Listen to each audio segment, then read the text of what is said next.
사사기 17장 1절에서 13절까지 1절에서 13절까지 우리가 볼 텐데,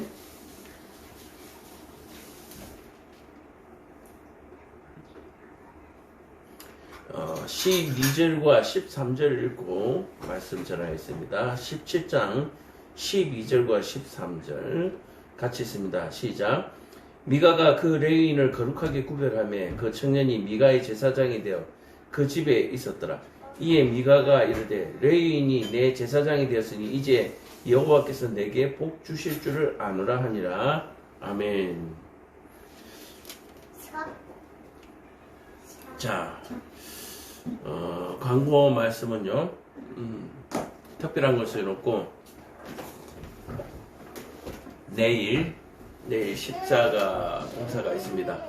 내일 되면 우리 교회도 십자가가 세워지는데, 십자가의 빛이 이 지역을 고르게, 참 빛이 없는 곳에, 그늘진 곳에 십자가의 빛이 비칠 수 있기를 그렇게 기도해 주시기를 바랍니다.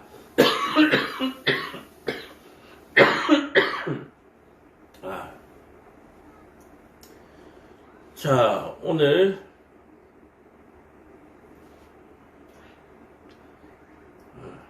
예물을 위해서 기도하고 말씀 전하겠습니다.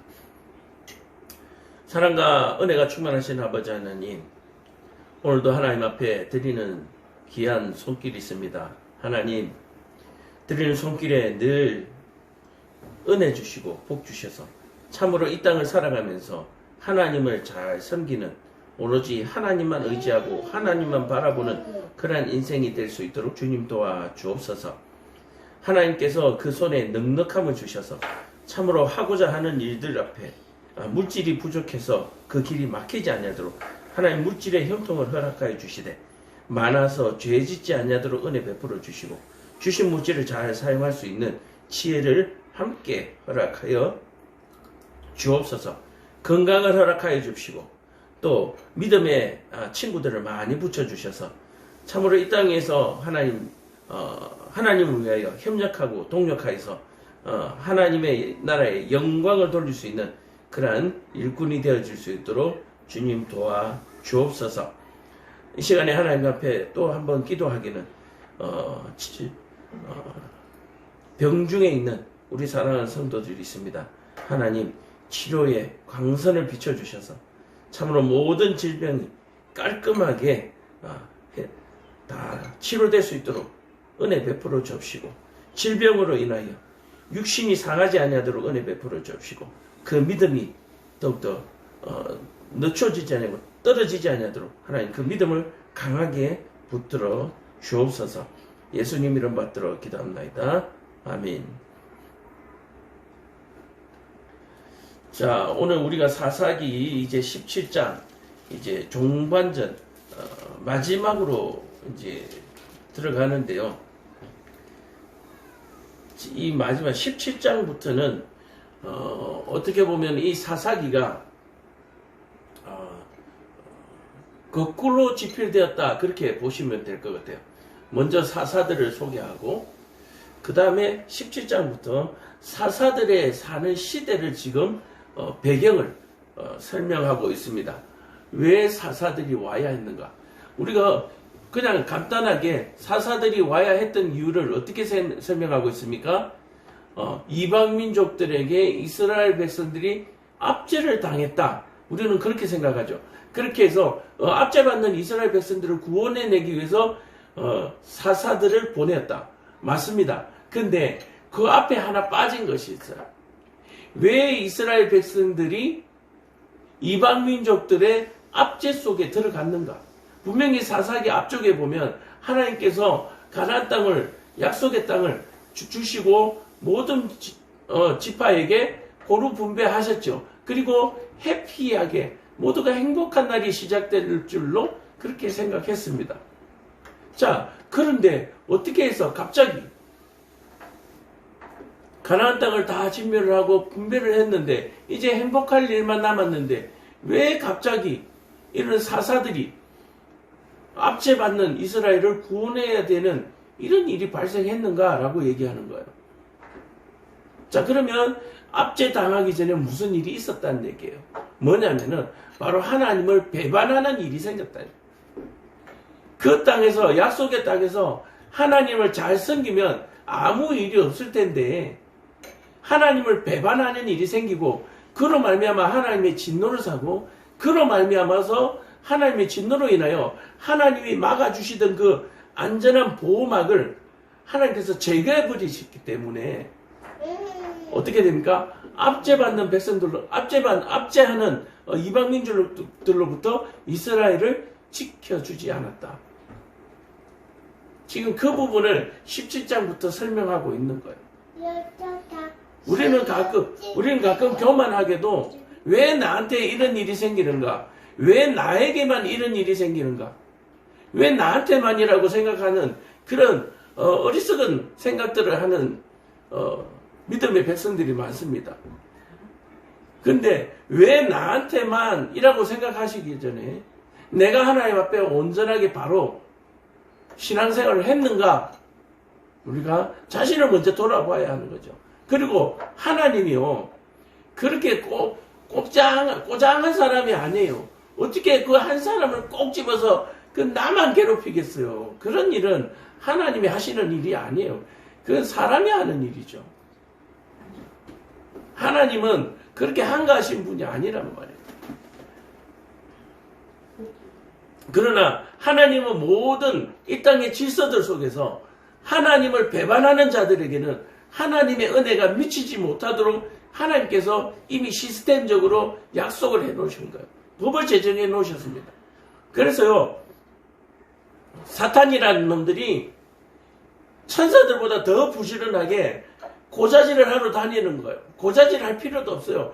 그냥 잘못된 것을 발견하고 버튼만 눌러버리면 그것이 잘 안 되도록 만들어지는 시스템이라는 얘기예요. 이 사탄들이 얼마나 열심히 쫓아다니는지요. 우리의 실수를 하나하나 다 그렇게 다 집어냅니다. 여러분들 욥기를 한번 보시면 알겠지만 하나님이 회의를 주장하는데 그게 사탄도 온다는 얘기예요.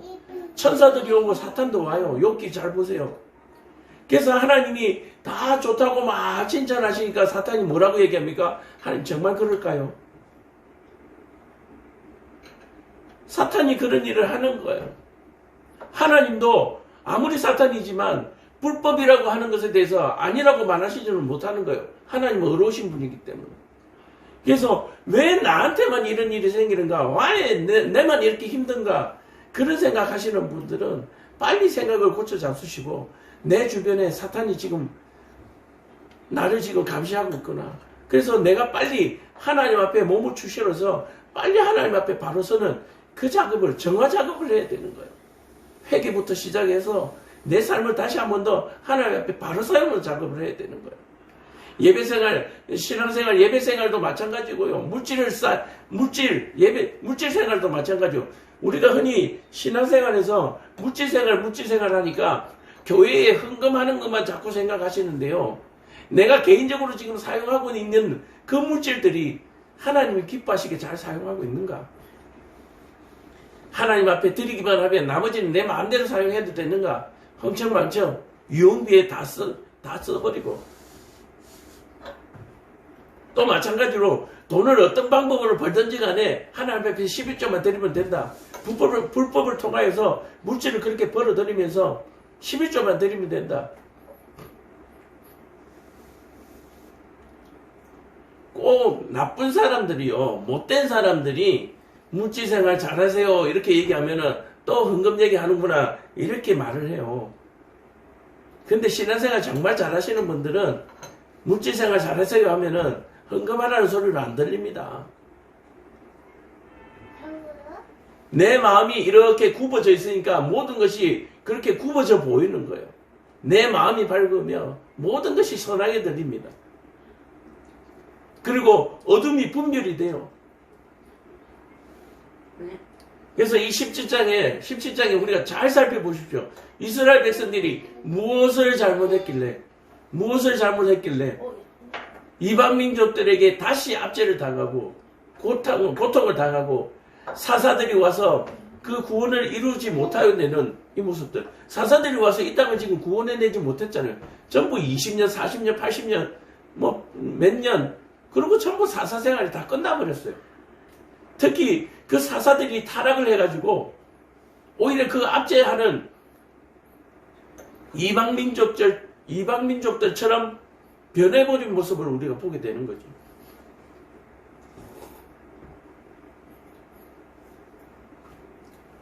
자, 서론을 이렇게 말씀드렸고요. 서론이죠. 결론이었죠. 그러면 한 장 한 장 살펴보면서 무엇이 잘못됐는가? 오늘은 그 잘못된 부분에 17장 아주 짧은 장이기 때문에 그 시작을 아주 조심스럽게 한번 꼼꼼히 한번 따져보도록 하겠습니다. 17장 1절에 에브라임 산지에 미가라 이름하는 사람이 있다. 전혀 문제가 없죠. 에브라임 산지면은 하나님께 주신 약속의 땅에 에브라임 지파에 미가라는 사람이 살고 있다. 해피한 거죠. 너무 아름다운죠. 우리가 영화의 한 장면을 본다면 초록이 풍성하게 쫙 깔려 있고요. 계곡에는 물이 흐르고요.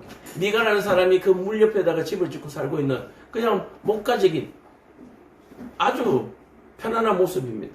그런데 그의 어머니에게 이르되 어머니께서 은 1100을 잃어버렸으므로 저주하시고 내 귀에도 말씀하셨더니 보소서 그 은이 내게 있나이다. 내가 그것을 가졌나이다 하니 그의 어머니가 이르되 내 아들이 여호와께 복받기를 원하노라 하니라. 자, 이 무슨 일이 발생했습니까? 어머니가 은 1700을 갖고 있었는데 어느 날 갑자기 금고를 열어보니까 짠 하고 없어진 거예요. 그래서 어머니가 어이쿠 이게 어디 갔지? 아들아 내 금고 안에 은 1700이 없어졌다. 그랬더니 아들이 뭐라고 얘기해요? 먼저 은 700을 잃어버리고 난 다음에 엄마가 먼저 저주를 합니다. 어떤 놈이 가졌는지 손이 확 부러져라. 저주를 해버리는 거예요. 그리고 이 소리가 아들의 귀에 들리도록 저주를 한 거예요. 그러면 엄마가 뭔가 느낌이 있다는 느낌이 있다고 볼 수 있죠. 자, 보소서 그 은이 내게 있나이다. 내가 그것을 가졌나이다. 자, 어머니의 물건을 아들이 가져가 버렸어요. 자, 이 일은 무슨 일입니까?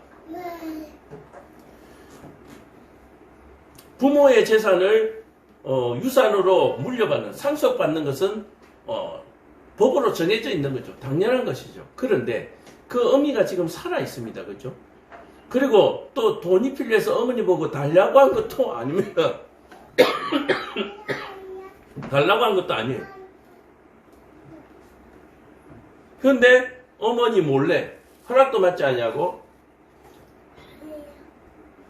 그 은을 가져갔습니다. 자, 이것으로 볼 때에 이런 부분도 볼 수가 있죠. 아버지가 없다. 아버지가 돌아가셨다라고 해요. 자, 아버지가 돌아가게 되면은 아들이 그 가정의 가장이 되는 건 맞죠. 그러나 가장일 뿐이지 어른은 아니잖아요. 그죠? 그래서 아버지의 재산을 일부를 어머니가 가지고 있었겠죠. 요즘 상속이 그렇게 되니까. 근데 어머니의 그것을 아들이 가져가 버린 거예요. 그러니까 이 아들이 얼마나 불효자식인가를 볼 수가 있는 거죠. 살아있는 어머니에게서 그 돈을 가져가 버린 거예요. 자, 어머니는 이미 저주를 했는데 그의 어머니가 이르되 내 아들이 여호와께 복 받기를 원하노라. 엄마가 먼저 저주를 했는데 그 돈을 아들이 가져간 거예요. 도둑놈이 가져간 줄 알고 저주를 했는데, 그러니까 급하게 엄마가 다시 우리 아들 하나님 용서해 주세요 하고 용서해 주세요. 그죠? 용서를 비는 것이 복 받는 거죠. 여기서 복 받기를 원하나이다 하니까 막 우리 아들이 잘 훔쳐갔네 이건 아니잖아요. 자기가 훔쳐간 놈은 손이 확 부러져라 저주를 했는데 아들이 훔쳐갔으니까 하나님 우리 아들 용서해 주세요. 이게 복받기를 원하는 기도겠죠. 아들 대신에 엄마가 해결을 하는 거예요. 아들은 자기가 가져가신 것이 당연한 것처럼 얘기를 하고요. 자, 이스라엘의 지금 현재의 모습을 보고 있는 거죠. 어떤 형태입니까? 불효 자식들이 생겨나기 시작하는 겁니다. 왜 불효 자식들이 생겨나겠습니까? 물질이 풍성해지는데 왜 불효 자식들이 자꾸 나타날까요? 그죠? 하나님께서 풍성하게 주셨음에도 불구하고 계명을 어기는 자녀들이 나타나는 거예요. 내 부모에게 효도하라고 하는 이 계명을 어기는 자녀들이 나타나고 있다. 왜 이 자녀들에게 이런 일이 발생했을까? 우리가 흔히 이럴 때는 어떤 두 가지죠. 요즘 세상을 비유하자면 부모의 허락 없이 사업을 하다가 사업이 망하든가, 또는 노름을 하든가, 마약에 취하든가, 태폐 향락에 빠지든가, 이렇게 되면 보통 가산을 탕진하는 경우가 많죠.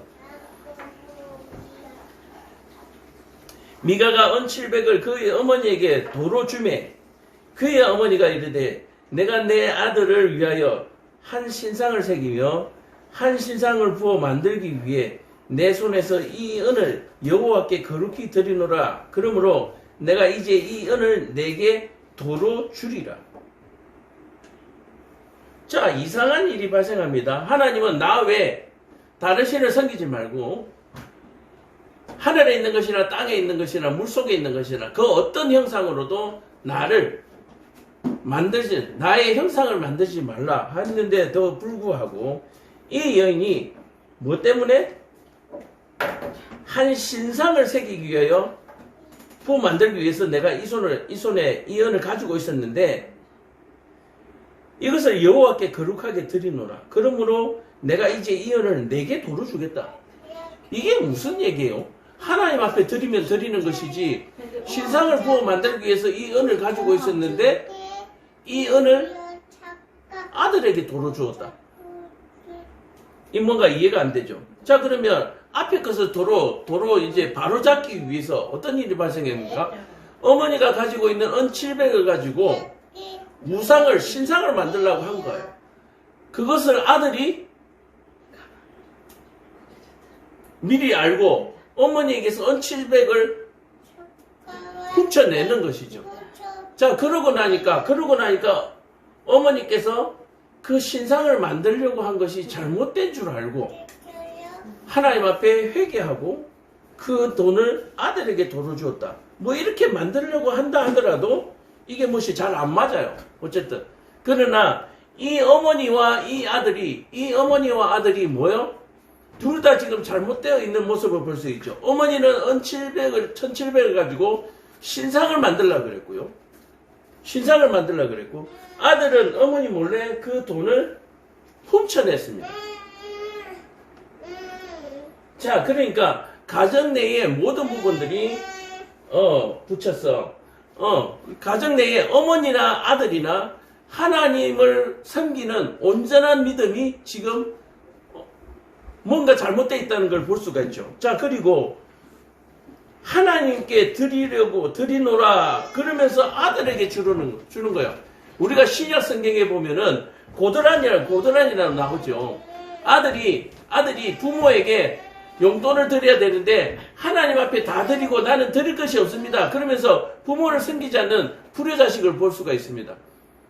근데 지금 여기에는 어머니가 하나님께 드리노라 그러면서 아들에게 은을 줘요. 그러면 이 아들이 은을 받아서 하나님께 대신 드리는 일이 발생해야 이게 1, 2, 3절이 지금 온전히 지금 바로 잡아가는 거예요. 근데 아직까지 3절까지 봐서는 완전히 엄마와 아들이 지금 온전한 하나님의 신앙이 아니라는 것을 볼 수가 있습니다. 미가가 그 은을 그 어머니에게 도로 주었으므로 어머니가 그 은 200을 가져다가 은장색에게 주어. 자, 은장색이라고 하는 것은 뭡니까? 은으로 세공을 하는 일을 하는 사람입니다. 은세공사에게 주어서 한 신상을 새겼습니다. 어머니가 신상을 만들려고 했다가 1700개를 은 1700가지고 만들려고 했다가 아들에게 1500을 주고 200을 가지고 결국은 은 신상을 만들었습니다. 그 신상이 미가의 집에 있더라. 결국 그것을 가지고 미가의 집에다가 신상을 세운 거예요. 이것은 뭡니까? 계명의 1, 2, 3, 4절이 지금 다 무너져 있는 것을 볼 수가 있죠. 이 절도 사건 하나로 10계명의 1, 2, 3, 4가 무너진 거예요. 1, 2, 3, 4. 1, 2, 3, 4라 그러면은 이것이 어떻게 보면은 가정의 기둥이라고도 볼 수 있고요. 또 어떻게 보면 가정의 제일 머리에서 지붕이라고도 볼 수 있고 기둥이라고, 지붕이든 기둥이든 이거 어느 하나도 없으면은 절단나는 거잖아요. 기둥이 없으면 집이 무너지는 것이고 지붕이 없으면 비바람이 몰아쳐서 집안에 온전히 생활을 할 수 없는 거잖아요. 자, 이스라엘 백성들이 왜 이방 민족들에게 압제당하기 시작했는가? 왜 이런 고난을 당하게 되었는가가 불과 17장 1절에서 4절까지 불과 4절 내려오는 동안에 10계명의 4개가 다 무너졌어요. 10계명의 4개. 10계명의 4개만 무너졌습니까? 도둑질 하지 말라. 10계명의 5개. 그죠? 그리고 뭐가 무너졌습니까? 내 이웃에게 거짓 증거하지 말라부터 10계명이 다 무너진 거예요. 하나님을 섬기노라 얘기하면서 은장색을 만들고요. 그죠? 거짓 증거를 했잖아요. 이 모든 것들이 무너져 있는 모습을 볼 수가 있는 거예요. 그 사람 미가에게 신당이 있으므로 그가 에봇과 드라빔을 만들고 한 아들을 세워 그의 제사장으로 삼았다. 여보세요. 이스라엘의 제사장은 누굽니까? 하나님이 세우시는 대제사장, 아론의 자손이 제사장이잖아요. 그런데 미가가 지가 집에다가 신상을 만들어 놓고 거기다가 사람을 불러다가 목사를 삼았다. 이런 경우가 우스운 거죠. 정말 무식한 경우죠. 내가 교회를 지어놓고 내가 목사를 채용을 하는 거예요. 그런 교회는 교회가 아니고 뭐 교회라고 하더라도 그거는 교회가 아니에요. 세상 사람들이 교회라고 바라본다 할지라도 하나님은 교회로 인정하지 않으십니다. 우리가 내일 십자가를 세우는데요. 이 땅에 십자가가 하늘에서 보면 얼마나 많은지 몰라요. 조금 고층 아파트에 사시는 분들도 이렇게 내려오면서 와 정말 십자가 많다. 고속도로나 국도를 지나가면서도 와 교회 많다. 믿는 사람이든 안 믿는 사람이든 전부 다 공통적으로 하는 말이 와 교회 많다. 그런데 하나님이 보실 때 교회는 우리가 보는 교회와 다르다는 얘기예요. 정말 우리가 보는 것처럼 교회가 많으면 하나님이 많다고 생각하시면 너무 좋겠지만 우리 눈에 보이는 교회가 아니라는 얘기예요. 하나님이 보시는 교회는 따로 있다라고 얘기를 하는 것입니다. 이 이스라엘 시대에 사사 시대에 하나님께서 하늘에서 내려다 보시니까 교회가 하나도 없는 거예요. 하나님의 성전은 이방 신상으로 변질된 지 오래고 이렇게 오늘 이 미가처럼 자기 집에다가 신상을 세워놓고 우상을 섬기는 사람들이 그냥 지천에 깔려 있다라고 얘기를 하는 거예요. 그럼에도 불구하고 하나님께서 사사들을 보내신 것은 뭡니까? 그럼에도 불구하고 그 계중에 하나님의 신앙을 지키는 사람들이 하나님의 눈에 보였다는 거예요.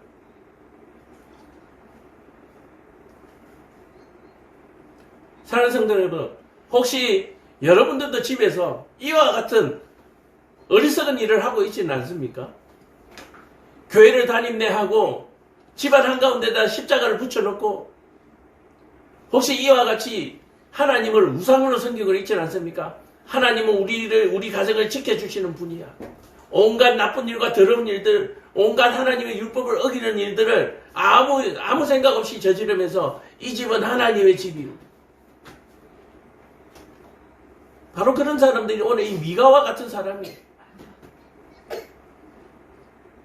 드라빔과 에봇을 짓고 신당을 씌워가지고 거기다가 누구를 불렀어요? 제사장 한 사람은 자기가 제사장은 누가 세우십니까? 하나님이 세우시는 거예요. 하나님이. 만약에 미가가 대제사장이라면 자기 집에다가 신상을 싣고 자기 집에다가 대제사장을 세우는 건 아니죠. 제사장을 세우는 건 아니죠.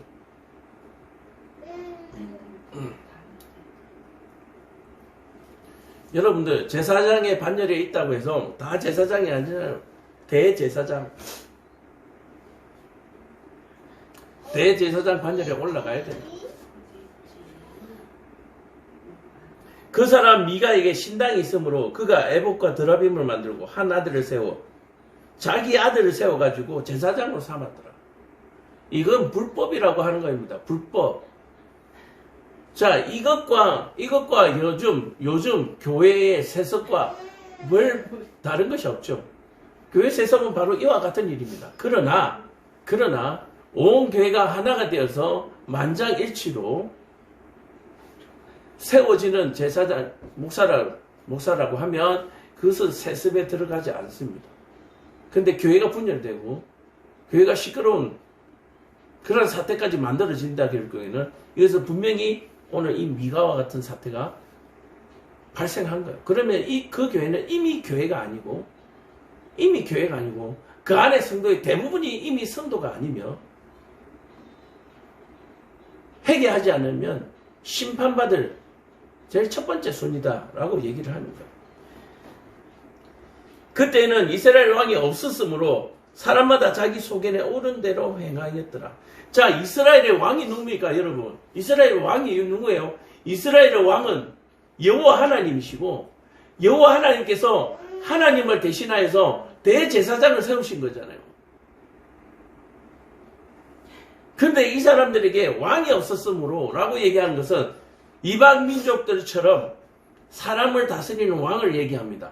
전쟁터에 나가서 대표로 싸울 왕을 얘기하는 거죠. 그런 왕이 없었기 때문에 옳은 대로, 자기 옳은 대로 자, 여기서 자기 옳은 대로 소견대로 이스라엘 백성들은 무엇대로 행해야 됩니까? 말씀대로 행해야 되죠. 말씀대로. 그러니까 이스라엘 백성들에게 왕이 없었더라 얘기하는 것은 이미 하나님을 버렸더라. 자, 그러면 여기서 벌써 결론이 나오죠. 이스라엘의 가나안 땅에 사는 이스라엘 백성들이 왜 이방 민족들에게 압제를 당하고 사사들이 와야했는가? 그들이 하나님을 어떻게 했다고요? 버렸다고요. 근데 이스라엘 백성들이 뭐라고 얘기합니까? 우리가 언제 하나님을 버렸습니까? 라고 얘기합니다. 하나님과 우상을 겸하여 섬겼기 때문에 하나님께서는 우상을 버렸다라고 얘기하는 거예요. 나 외 다른 신은 없잖아요. 나 외 다른 신은 없다라고 십계명의 제일 첫 번째 얘기하는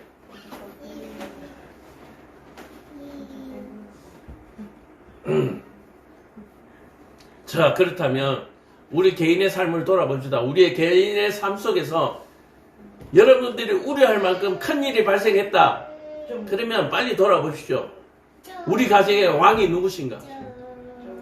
우리 가정의 왕이 누굽니까? 물질이 되어 있잖아요. 우리 가정의 왕이 누굽니까? 자녀가 되어 있습니다. 우리 가정의 왕이 누굽니까? 어머니나 아버지나 돈 제일 잘 버는 사람이 왕이 되어 있는 거예요. 그러니까 목소리 큰 사람이 왕이 되어 있는 겁니다. 그러니까 가정이 하나도 편안한 날이 없고 자녀들이 온전히 양육받을 수가 없는 거예요. 가정에 말씀이 없는데 어떻게 가정이 온전히 바로 설 수가 없습니까? 가정은 무엇대로 행해야 됩니까? 목소리 큰 사람대로 소견대로 행해질 것이 아니라 하나님의 말씀대로 행해져야 되는 거예요. 가정 안에는 가정과 사회와 국가는 하나님의 말씀대로 행해져야 해요. 그러나 오늘 6절을 보면은 이스라엘이 왕이 없음으로 얘기하는 것은 하나님을 배반하고 자기 각자의 소견대로 자기 마음대로 행하더라.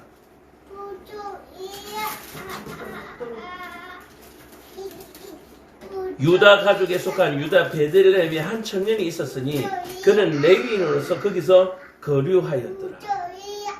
그 사람이 거주할 곳을 찾고자 하여 그 성읍 유다 베들레헴을 떠나 가다가 에브라임 산지로 가서 미가의 집에 이르매. 자, 레위 지파가 거주할 곳이 없다. 레위 지파는 어떻습니까? 기업이 있습니까? 없습니까? 레위 지파는 기업이 없어요. 레위 지파가 기업이 없는데 거주할 곳을 마련해 주지 않는 겁니다. 누가요? 이스라엘 백성들이. 이스라엘 백성들이 하나님 앞에 드리는 예물과 레위 지파에게 드리는 예물을 통해서 주는 예물을 통해서 레위 지파는 먹고 살잖아요. 그러므로 레위 지파의 한 청년이 거주할 곳이 없다라고 얘기하는 것은 이미 하나님이 만들어 놓으신 체제가 다 무너진 거예요. 레위 지파, 기업이 없는 사람을 돌보지 않는, 다시 말해서 가난하고 약한 자들을 돌보지 않는 이스라엘. 하나님의 기물과 하나님의 제사를 담당하는 레위 지파를 뭐하지 않는다? 돌보지 않는 거예요. 그러므로 예배가 온전히 드려질 수 있습니까? 하나님의 기물을 관리하고 하나님의 예배를 돕는 이 레위 지파 사람들이 거주할 곳이 없는 이런 형편에 하나님의 예배가 온전히 드려졌겠냐고. 왜 하나님의 앞에 예배가 제대로 안 드려졌겠습니까?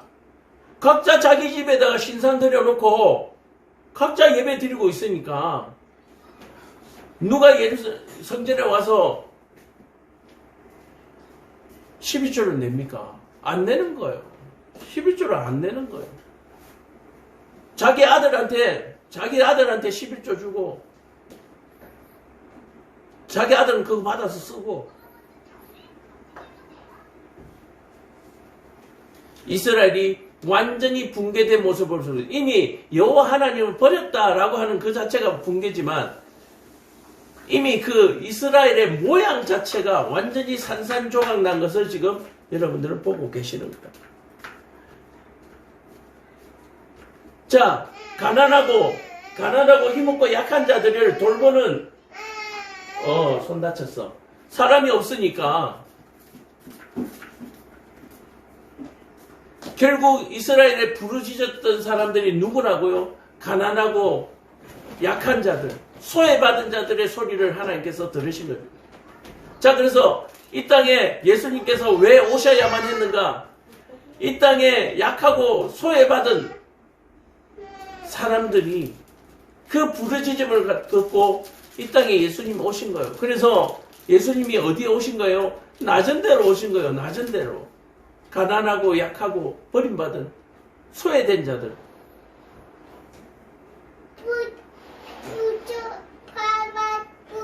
자, 레위인이 거기에서 거류하였더라. 그 사람이 거주할 곳을 찾고자 하여 그 성읍 유다 베들레헴을 떠나서 가다가 에브라임 산지로 가서 미가의 집에 이르렀는데 미가가 그에게 묻되 너는 어디서부터 오느냐 하니 그가 이르되 나는 유다 베들레헴의 레위인으로서 거류할 곳을 찾으러 가노라 하는지라. 미가가 그에게 이르되 내가 나와 함께 거주하며 나를 위하여 아버지와 제사장이 되라. 내가 해마다 은 열과 의복 한 벌과 먹을 것을 주리라 하므로 그 레위가 들어갔더라. 자, 보세요. 아까 이 미가가 자기 아들을 제사장으로 삼았잖아요. 그렇게 삼아놓고 있다가 어느 날 지나가는 한 과객을 만났습니다. 이 과객을 만났는데 너 누구냐 했더니 예루살렘에서 베들레헴을 떠나서 오던 레위인이라고 하는 거예요. 레위인 중에서 대제사장이 나오잖아요. 자, 그랬더니 레위 지파, 야, 잘됐다. 소위 말해서 너 신학교 나왔네? 너 신학교 나왔으니까 우리 집에서 대사장 해라. 내가 월급 줄 테니까 제사장 해라. 자, 제사장은요 하나님께서 세우신 사람이지 사람에게 고용되는 사람이 아닙니다.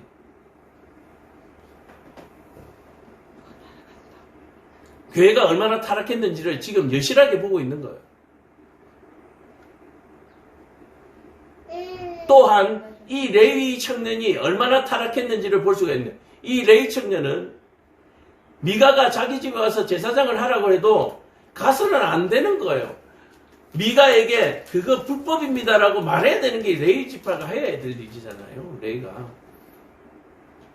근데 레위가 어땠습니까? 지금 거주할 곳이 없어서 추위와 굶주림에 시달리고 있는 거지예요. 거지.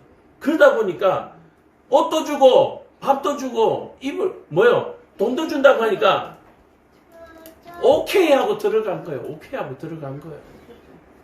불법임에도 불구하고 들어간 거예요. 불법임에도 불구하고.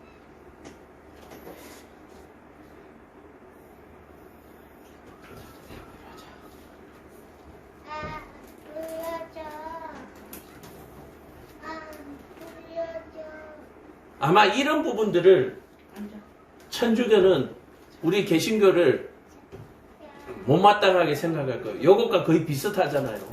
각 교회가 목사를 선임하고 하는 단임 목사 청빙위원회가 각 교회에서 생기잖아요. 근데 자기들은 안 그러잖아요. 중앙 집중 집권제잖아요. 그러다 보니까 자기는 어떤 정통성을 가지고 있다라고 얘기하는데 말씀이 제일 우선이죠. 먼저 말씀이 제일 우선.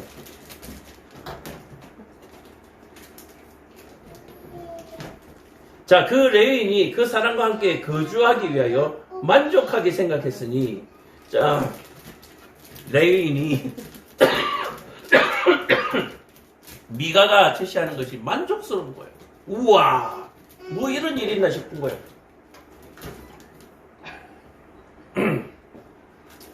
이는 그 청년이 미가의 아들 중 하나같이 됨이라. 자, 아들이 제사장이 되었다가 이제 레위 지파에 있는 사람을 우연히 만나서 제사장으로 세우면서 미가는 뭔가 더 완벽해졌을 것이다 생각하게 되는 거죠. 자, 12절에 미가가 그 레위인을 거룩하게 구별하며 그 청년이 미가의 제사장이 되어 그 집에 있었더라. 이에 미가가 이르되 레위인이 제사장이 되어서 이제 여호와께 내게 복 주시겠다. 자, 레위인이요, 제사장이요, 하나님의 백성을 위하여 복 빌어주는 것은 당연히 맞습니다. 그러나 뭐가 잘못됐습니까? 제사장이 해야 되는 일 중에 제일 중요한 것은 백성을 거룩하게 하는 일이거든요. 백성을 거룩하게 하는 일이 뭡니까? 잘못된 것을 꾸짖어서 바로 세우는 것이 제일 우선이에요. 그래서 제사를 지낼 때 먼저 번제, 속죄를 제일 먼저 시켜요. 그래서 거룩한 백성을 삼고 난 다음에 하나님 앞에 복을 드리는 제사를 드리잖아요. 이해가 되세요? 총체적 낭구. 이스라엘이 총체적 난국에 빠져 있는 것을 여러분들은 오늘 17장을 통해서 볼 수가 있습니다. 그래서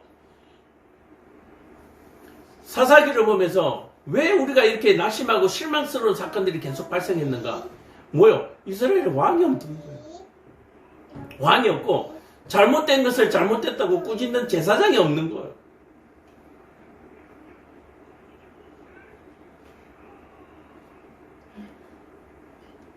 그래서 이 땅의 교회가 오늘 이 말씀을 통해서 교회가 거룩하게 회복되어야 되는데, 거룩하게 회복되는 방법은 여러 가지가 있지만 소수의 의견이라고 해서 묵살되는 교회는 거룩하지 못합니다. 다수의 의견이 무조건 옳다고 밀어붙이는 교회는 옳지가 않아요.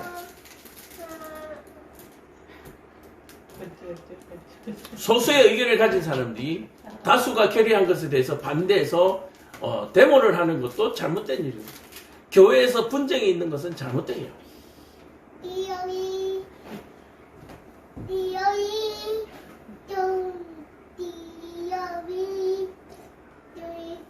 사랑하는 성도 여러분, 오늘 말씀을 한번 정리해 보겠습니다. 사사시대의 이스라엘의 실상이 지금 이러합니다. 혹시 가정에서 자녀들의 생각이 부모들에 의해서 묵살되고 있지는 않습니까? 또는 자녀들이 부모의 말을 듣지 않냐고 자기 소견대로 행동하고 있지는 않습니까? 그래야 가정에 평화가 깨어져 있지는 않습니까? 또 더 나아가서 여러분들이 섬기는 교회가 이와 같이 분쟁에 휩싸여 있지는 않습니까? 또는 여러분의 교회가 이와 같이 불법을 행하고 있지는 않습니까? 교회가 불법을 행하고 있다라고 하는 것은 말씀을 선포하지 않는 것이 교회의 불법입니다. 교회의 성도들의 행실을 따끔하게 가르치고 옳은 길로 인도하는 것이 교회의 본 모습인데 불구하고 교회는 그저 복만을 빌어주는 미가가 오늘 제사장을 통해서 우리 가정을 위하여 복을 빌라고 하는 이런 행태, 가정에 복을 빌어주는 무당이 되어버린 교회는 하나님의 교회가 아닙니다. 이 땅의 사회는 이미 끝났습니다. 하나님을 버렸습니다. 하나님을 버린 사회이기 때문에 거기에까지 우리는 신경 쓸 필요가 없는 거예요. 지금 우리는 무엇을 신경 써야 합니까? 내가 섬기는 교회를 신경 써야 하고 내 가정을 생각해야 되는 거예요. 먼저 내 가정을 세우고 내 섬기는 교회가 오늘 이 미가와 같은 짓을 하고 있지는 않는지 이러한 정화 작업을 하지 아니하면 온전하게 하나님 앞에 교회라고 이름할 수가 없는 거예요. 오늘 저와 여러분들이 이런 기도를 한번 했으면 좋겠습니다. 세상 사람들이 지나가면서 차를 타고 지나가면서 손가락으로 와 교회 맞네 라고 할 때 정말 그 손가락에 딱 맞는 교회가 되시기를 바랍니다. 와 교회 맞네. 여러분 교회다운 교회. 먼저 내가 교회다운 교회가 되어야 합니다. 내 안에 하나님의 나라가 임해야 해요. 와 교회 맞네. 그 손가락 끝에 저와 여러분들이 있기를 바랍니다. 와 교회 맞네. 그 손가락 끝에 저와 여러분들이 있어야 해요. 그 손가락 끝에 여러분들의 교회가 십자가가 있어야 합니다. 오늘부터 기도합시다. 세상 사람들의 그 손가락 끝에 찝히는 교회가 되게 하여 주옵소서. 세상 사람들의 손에 저기는 교회야 라고 얘기할 때 양심에 찔리지 않는 교회가 될 수 있는 우리 교회가 될 수 있도록 그렇게 섬기시기를 간절히 축복드립니다. 기도하겠습니다. 사랑과 은혜가 충만하신 아버지 하나님, 오늘 말씀을 통해서 사사들의 시대에 이스라엘이 얼마나